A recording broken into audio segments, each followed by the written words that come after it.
The Haunting of Hill House is directed and created by Mike Flanagan, and this stars a bunch of people, including Henry Thomas, and this is loosely based on the 1959 novel of the same title. And so now we have a show about the entire novel. It's about the eventful nights back in 1992 at Hill House when a family ran away from the house. They ran away from the entire mansion, and it includes a father, a mother, and 5 siblings who have their own individual paranormal experiences that they have in the entire house. And so you have 2 alternate timelines, 2 individual timelines, one when they're a child and one when they grow up to be adults. And you can see that when they're adults, they still have this trauma. They have this traumatic experience, and you can tell that they still have that to this day. When they're adults and they're trying to live their own lives, they can't help but think about this stuff. It is a brutal,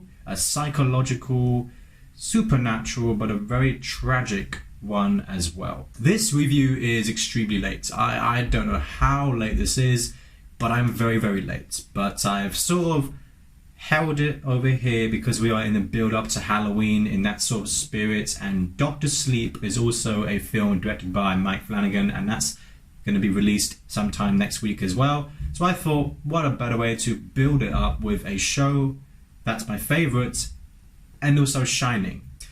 I've recently become a huge fan of Mike Flanagan's. I love Oculus, I love Gerald's Game, and I love Ouija, the new one, not the first one, but the second one. And Haunting of Hill House adds that list because this is my favorite Netflix show. It is absolutely outstanding. Flanagan is a creative genius in the horror genre. I think he is probably the best horror director out there that's making films like this, and he is incredible. His work is absolutely fantastic. I am very ecstatic to see Dr. Sleep now, and not only because of the Shining sequel, but also because of the director, Mike Flanagan. If you're one of those people who are just dying to see a great horror film, and I don't mean something that to just scare you, just for the sake of it, I'm talking about something that is not only relying on jump scares, but also something that shows us some creepy, messed up things. Like real psychological things that will just mess you up. And I love those things so much. That's exactly what Haunting of a Hill House does for you. It brings you everything on the table and much, much more. This is the kind of horror that shows these weird, disturbing things, but not too disturbing to the point where it puts you off from watching more, but it only makes you more curious, and it makes you want to just find out more. And that's the genius of TV shows. This is a 10-episode show. Each episode, I swear to God, I just wanted to watch the next one straight away. That's literally what it made me do. I was so tempted, I was so curious, I was so fascinated. I wanted to know what happens in each episode more and more. I loved every single episode. Not one slowed it down for me. I kept going. And very rarely a show does that to me. Also, if you are one of those people who fully appreciate the work of a character development and a narrative especially, this is another great example. It's not just a horror show. It is obviously a supernatural. It has a supernatural elements, it has the horror elements, the scary stuff, but also just great character work. You have 5 siblings, you have a father, you have a mother. And each episode directly focuses on each of those characters, how they feel, how they deal with the aftermath of these eventful stuff that's been happening to them in the past, how they are trying to move on from it.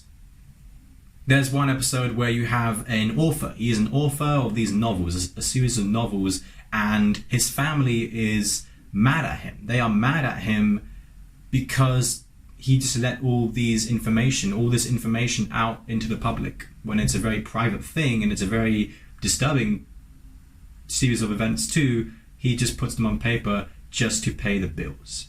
Another example is perhaps a woman who is got the power, not the power necessarily, but this psychic vision. She can just touch objects and she knows that something is not right, and it's helped her throughout her entire life, ever since childhood, most of her life. There are so many traumatic elements in this entire show, and there's one episode where you have it's a great realistic looking episode where you have a person who is trying to overcome his drug problems, his drug addiction, and the fact that the traumatic past does not help him trying to overcome that. And so it plays a massive factor in that. And I don't want to give too much away, but I'm sure at this point most of you guys have seen this show, so I want to just sort of break it down a little bit for you. But for those who have not seen the show, these are just little nitpicky stuff that I just absolutely adore, and there's so much more to appreciate about this.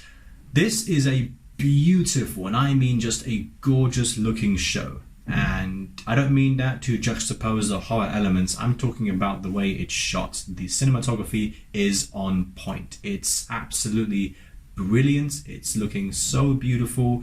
If you have not seen already, I urge you guys to go see the behind the scenes of how they actually made some of these shots, because in the last few episodes, the way the Hill House is made, the mansion, the way it's made, and the way they elevate to different scenes and different locations in the entire house, it is really something, it's genius. It's so fascinating to see how much work they put in to just one or a couple of scenes. It really does pay off, and you can tell with this sort of show, it's really impressive. I'm not the biggest horror fan. My favorite genre is probably psychological thriller.